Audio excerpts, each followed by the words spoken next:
আসসালামু আলাইকুম। শোভাস কিচেন থেকে আমি শোভা বলছি। আপনারা কেমন আছেন? আমি ভালো আছি। আমি ইলিশ মাছ দিয়ে পটল রান্না করব আজকে। সেটাই আপনাকে দেখাবো কিভাবে রান্না করি। প্রথমে তেলের ভিতরে পেঁয়াজ দিয়েছি। পেঁয়াজটা একটু লাল লাল হলে পেঁয়াজ বাটা দিয়েছি, রসুন বাটা দিয়েছি, জিরা গুঁড়া দিলাম, কাঁচামরিচ দিয়েছি 2টা, পরে আরও দিব, হলুদ গুঁড়া দিলাম,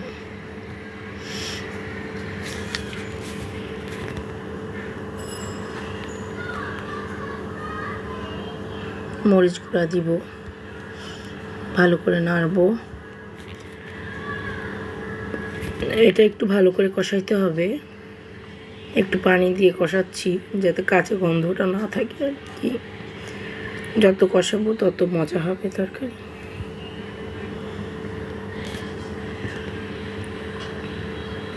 এর ভিতরে পটল দিয়ে দিচ্ছি, আলু দিয়ে দিচ্ছি। এটাও খুব ভালো করে কষাইতে হবে।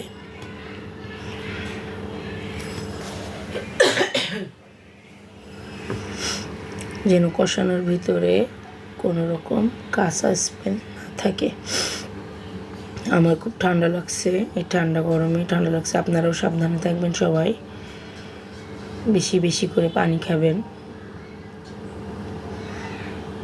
একটু পানি দিয়ে পটলটা একটু ভালো করে কষাই নেব।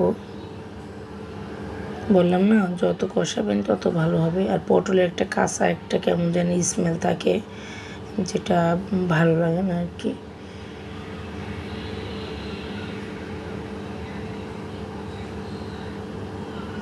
প্রায় কষানো শেষ আমার।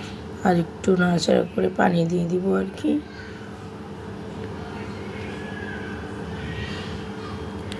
কার কার খেতে ভালো লাগে আমাকে কমেন্টস করবেন প্লিজ, আমার পাশে থাকবেন।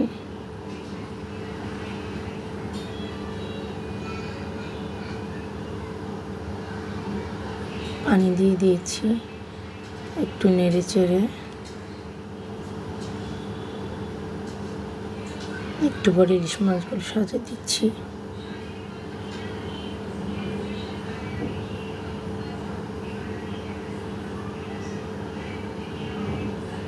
ইলিশ মাছটা খুব বেশি বড় না, ছোট ছোট ইলিশ মাছ, কিন্তু অনেক স্বাদ ছিল আর কি।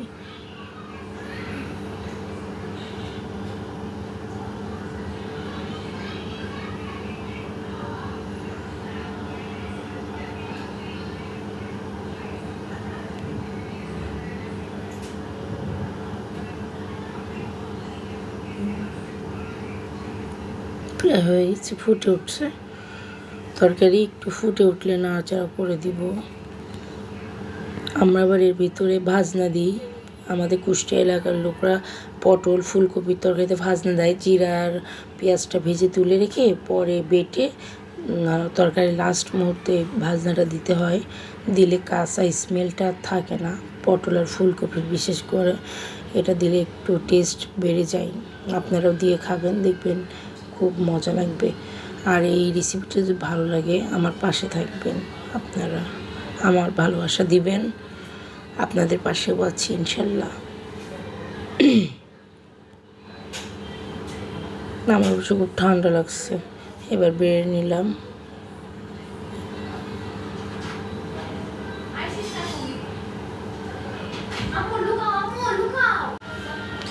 রেসিপিটা যদি ভালো লেগে থাকে তাহলে লাইক কমেন্টস করবেন প্লিজ, আমার পাশে থাকবেন আপনারা।